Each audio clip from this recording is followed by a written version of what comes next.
Bom dia, meus amigos. Convido vocês para mais uma atualização da pandemia de Covid-19 da COPED.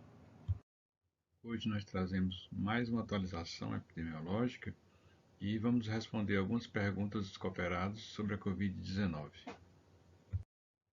Já são mais de 8 milhões de casos confirmados em todo o mundo e mais de 400 mil mortes.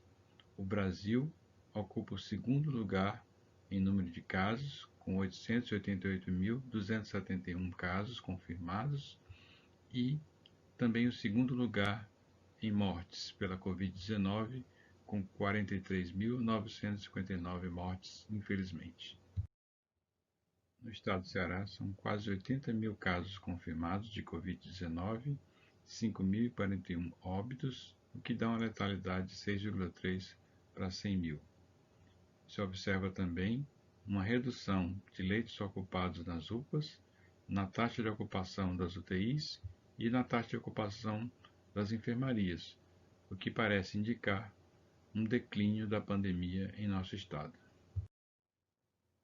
Em Fortaleza, são 30.180 casos acumulados, 2.966 óbitos. A maior parte desses óbitos se concentra nas áreas mais pobres da cidade, principalmente na Zona Oeste, na fronteira com o município de Caucaia, e a curva epidêmica também parece desacelerar. A primeira pergunta é sobre o manejo do quadro dermatológico de exantema urticariforme em meio à pandemia da Covid-19. Essa é uma pergunta interessante porque, como a gente pode ver nesse estudo, boa parte das urticárias tem origem viral. Nesse estudo espanhol, com 375 pacientes com exantema relacionado à Covid-19, observou-se que 19% deles tinham exantema do tipo urticariforme. No entanto, nesse contexto em que têm sido prescritos vários medicamentos ao mesmo tempo para os pacientes, não se deve deixar de pensar na urticária medicamentosa. A azitromicina, em que só se pensa na questão do prolongamento do intervalo QT, ela pode estar associada comumente a surgimento de racho cutâneo. Então, respondendo à pergunta inicial, a maioria das urticárias tem origem viral. O exantema urticariforme pode ser uma manifestação da Covid-19. Temos que tentar descartar a farmacodemia, pois muitos medicamentos têm sido prescritos, e pode-se indicar o uso de antihistamínicos e, se não houver controle, somente com antihistamínico, pode-se associar um corticóide com curta duração. Diante de uma criança que teve contato domiciliar com Covid-19 e vem a desenvolver sintomas, além da pesquisa laboratorial, deve-se iniciar a ivermectina e azitromicina? Bem, com relação à azitromicina, não existe nenhuma atividade antiviral direta comprovada.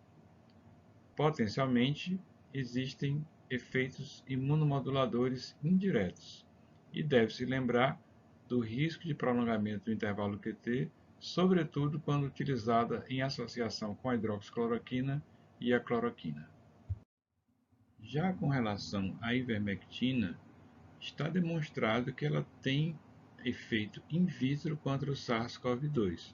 No entanto, ainda faltam estudos que demonstrem in vivo essa mesma ação. Com relação à nitazoxanida, a gente pode falar a mesma coisa em relação à ivermectina. Não existe ainda demonstração da ação da nitazoxanida in vivo contra os coronavírus. A terceira pergunta é se existe alguma diferença na anticoagulação para crianças com a Covid-19 em relação aos parâmetros para os adultos. Primeiro, é preciso esclarecer que os consensos internacionais falam que a anticoagulação deve ser feita para pacientes internados, com indicação precisa. Em relação a pacientes ambulatoriais, apenas aqueles que têm que usar continuamente anticoagulação. E destacaria aqui que a OMS, além dos adultos internados graves com indicação de anticoagulação, inclui também os adolescentes nessa mesma condição. Então, em relação à anticoagulação na Covid-19, vai depender de critérios de gravidade, de score de coagulação induzida pela sepse ou um aumento de dímero acima de 6 vezes. A quarta e última pergunta é: meu filho, 40 anos, mora comigo. Por conta própria, fez teste rápido na farmácia e, apesar de não ter sintomas, o resultado foi IgM e IgG positivos. Eu e meu marido fizemos o teste sorológico quantitativo e IgG e IgM foram negativos. Esse IgM positivo do meu filho significa que ele é um assintomático que ainda está transmitindo? Então vamos analisar. O filho pode ter IgM positivo e IgG negativo nesse teste rápido, que indica uma possível evidência sorológica de infecção recente pelo SARS-CoV-2. Se foi um teste que combina IgM e IgG e os dois foram positivos, isso é uma evidência sorológica de infecção recente pelo SARS-CoV-2. Por outro lado, os pais têm IgM e IgG negativo por um outro teste sorológico, o que indica que não há evidência sorológica de infecção por SARS-CoV-2 nessa amostra que eles escolheram. No entanto, sabe-se que um único resultado negativo não exclui a hipótese COVID atual ou pregressa, porque pode ter havido uma baixa produção de anticorpos, principalmente no contexto de uma infecção assintomática. Nesse gráfico, a gente pode observar que, mesmo passando a fase aguda da doença, o IgM pode persistir positivo, e isso não indica necessariamente que o paciente continue com o vírus presente na orofaringe e transmitindo. Na maioria das vezes, é apenas um marcador da resposta imunológica indicando que a infecção foi recente, e não que o paciente continue com potencial de infectar os outros indivíduos.